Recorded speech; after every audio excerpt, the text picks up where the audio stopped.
जय जिनेन्द्र, सुप्रभातम। देखिए, हमारा जो प्रकरण है स्वराष्ट्र गौरवम के अंतर्गत हम पढ़ रहे थे। इस पाठ में हमने 6 श्लोक पढ़ लिए हैं। 7वें श्लोक से आगे हम देखेंगे। 6 श्लोक तक आपने संदर्भ, प्रसंग और अनुवाद सहित कर लिया होगा। एक का मैंने आपको तरीका बताया था लिखने का, और बाकी के व्याकरणार्थ में टिप्पणी मैंने नोट्स के माध्यम से भेज दिए। तो संदर्भ सबका एक ही रहेगा। प्रसंग जिस श्लोक का जो भाव है वो उसमें आपको बताना है। 6 तक आपने अनुवाद कर लिया होगा। 7वां श्लोक आज हम इस क्लास के माध्यम से देखते हैं। तो देखिए, अपने श्लोक के अंतर्गत 7वां श्लोक, समान संस्कृति राष्ट्र दृष्टि नमस्यामो राष्ट्र मंगलकारिणी या विना न पश्यन्ति राष्ट्रम सौ निकटम। अब आप इसको अन्वय के हिसाब से भी देखते हो। अन्वय में कर्ता, कर्म और क्रिया को व्यवस्थित किया हुआ होता है, इसलिए आपके लिए अनुवाद करने में अन्वय ठीक रहेगा। आप जब भी पाठ का अनुवाद करते हैं तो आपको बता रखा है कि श्लोक के बाद में अन्वय लिखना है, उसके बाद में संदर्भ प्रसंग का अनुवाद करना होता है। तो इसमें भी हम देखते हैं 7वें श्लोक में, राष्ट्र का कल्याण करने वाली राष्ट्रीय दृष्टि को हम नमस्कार करते हैं। राष्ट्र कल्याणकारिणी राष्ट्र दृष्टि यानी कि राष्ट्र का कल्याण करने वाली राष्ट्रीय दृष्टि को हम प्रणाम करते हैं।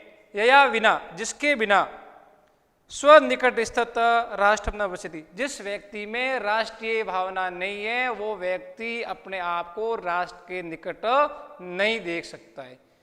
यानी कि जिस व्यक्ति के अंदर राष्ट्रीय भावना होना जरूरी है, राष्ट्रीय भावना से ओतप्रोत जो व्यक्ति होगा वही राष्ट्र को अपने स्वयं देख सकता है, निकट देख सकता है। तो इसमें राष्ट्रीय जो आप प्रसंग लिखोगे, इस श्लोक में राष्ट्रीय भावना के बारे में बताया गया है। अब हम आते हैं 8वें श्लोक पे। 8वां श्लोक बता रहा है, समान संस्कृति में यावती पितृ पुण्य भूव तावती भूम आवर्ते राष्ट्रम एक निगदते। यानी कि इसमें राष्ट्र की परिभाषा को प्रतिपादित किया गया है, राष्ट्र की परिभाषा को व्यक्त किया गया है कि राष्ट्र की परिभाषा क्या है, राष्ट्र किसे कहते हैं। तो इसको भी आप अन्वय के हिसाब से आइए। समान संस्कृति जना यानी कि समान संस्कृति लोगों की यावती जहाँ पितृ पुण्य भू, पिता की पवित्र भूमि, पितामह की पवित्र भूमि है, उस ढके हुए भूभाग को एक राष्ट्र कहते हैं। यानी कि समान संस्कृति लोगों की जहाँ पितामह की पवित्र पुण्य भूमि है, उस ढके हुए भूभाग को ही एक राष्ट्र बताया गया है। 9वें श्लोक के अंतर्गत आइए, पितृभूत्व पुण्यभूत्व द्वयम यस्य न दिक्कत विद्यते तस्य स्वत्वम तत्र राष्ट्रे भवितुम न किलहरति। यानी कि आप इसमें भी अन्वय के हिसाब से, पहले हमने श्लोक पढ़ा है, अब आप अन्वय के हिसाब से आइए। पितृभूत्व और पुण्यभूत्व, जिस व्यक्ति के अंदर पिता का पुण्य भाव और मातृभूमि का पुण्य भाव नहीं पाया जाता है, वो व्यक्ति उस राष्ट्र का स्वामी बनने का योग्य नहीं कहलाता है, वो व्यक्ति उस राष्ट्र का अधिकारी नहीं बन सकता है।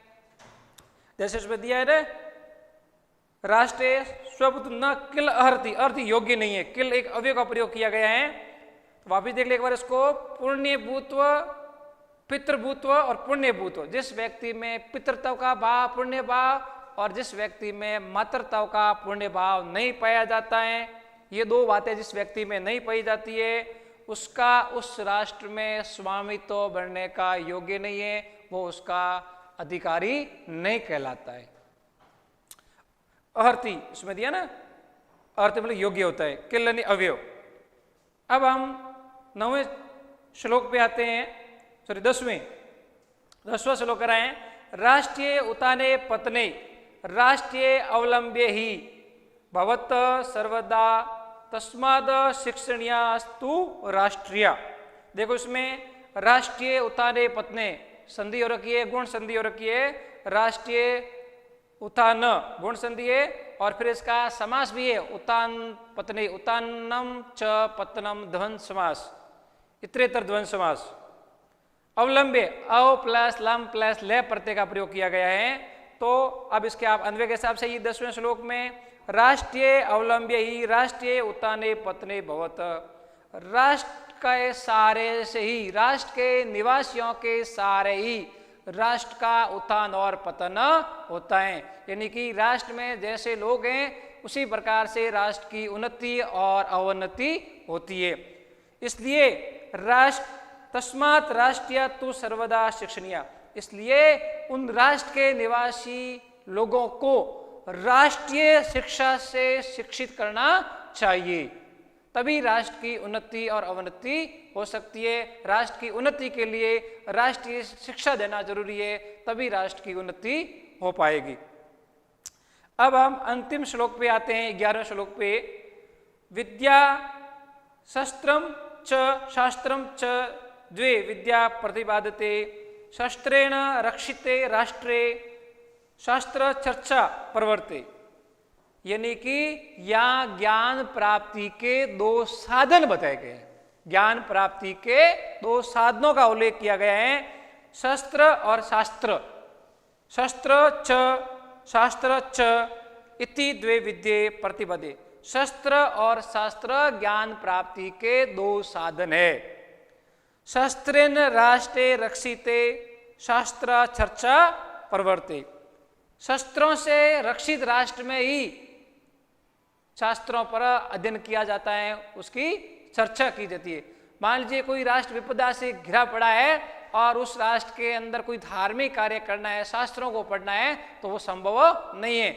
यदि हमारा बॉर्डर सुरक्षित है, वहाँ पर हमारी सेनाएं मजबूत होती है, और जब हमारा देश सुरक्षित होता है तो शस्त्रों के द्वारा जब देश सुरक्षित है तभी शास्त्रों पर चर्चा करना संभव है। तो ये थे हमारे 7 से लेकर के आज 11वें श्लोक तक। पहले हम 1 से 6 श्लोक को पढ़ लिया है। अब हम 7 से जो 11 श्लोक है उनकी मैंने कुछ ग्रामर व्याकरणात्मक टिप्पणी लिखी है, तो आप उसको ध्यान से देखेंगे। जब आप विशेष में लिखेंगे तो इस टिप्पणी का उल्लेख जरूर करें।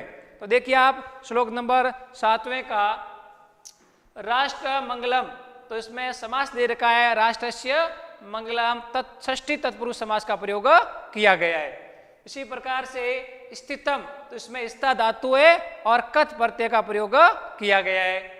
इसी प्रकार से विना, विना का अवयव है, जैसे जलम विना जीर्णो न अस्ति, तो विना का हमेशा द्वितीय विभक्ति में प्रयोग किया जाता है। उसी प्रकार से अंत, ये एज ए आपके अंतरेण के अर्थ के रूप में हुआ। नश्यम, तो यहाँ पर नम धातु है, लिट लकार है, उत्तम पुरुष है और बहुवचन का प्रयोग किया गया है। तो ये सारी चीजें आप व्याकरणात्मक टिप्पणी के अंतर्गत लिखोगे। यावती तावती अवयव है, जब एक पर आपको 2 अवयव दी रहेगी, आप हिंदी में जब पढ़ते हो तो मिश्रित वाक्य की तरह माना गया है। यानी कि जब तक तब तक, यावती तावत, यावती और तावती, जब तक और तब तक। तो यहाँ पर ये अवयव का प्रयोग है। एक अवयव यदि ब्लैंक दिया होता है, खाली दिखा होता है, दूसरा अवयव आप यावत भरा हुआ तो तावती भर सकते हो, तावती भरा हो तो यावत भर सकते हो। भुवम, ये पद है भूम आवर्त्य, तो भुवम आवर्त्य, तो यहाँ पर संयोग कर रखा है, म के अंदर आ मिला हुआ है। फिर आप आवर्त्य करोगे, आ उपसर्ग है, विधि धातु है और लेप प्रत्यय री आता है, त का आगम है, मैंने आपको बताया था। पुण्य भू, तो इसमें भी कर्मधारय समास है। पुण्य च असो भू, पुण्य है जो धरती, कर्मधारय समास का प्रयोग किया गया। राष्ट्रम एकम, राष्ट्रम एकम, इसमें भी एक ये संयोग है, म में जो पीछे का स्वर है वो मिला हुआ है। और निर्दते, इसमें लट लकार है, प्रथम पुरुष है, एक वचन है। तो ये था 8वें श्लोक की व्याकरणात्मक टिप्पणी। अब हम 9वें श्लोक में आए। 9वें श्लोक में पितृ भूत्व, तो इसमें समाज पितु भू, षष्ठी तत्पुरुष समास का प्रयोग किया है, पिता की पुण्य भूमि। और भूत्व में तवत प्रत्यय का भी प्रयोग किया है। तवत प्रत्यय में ना त का लोप होकर के तुम का प्रयोग किया जाता है।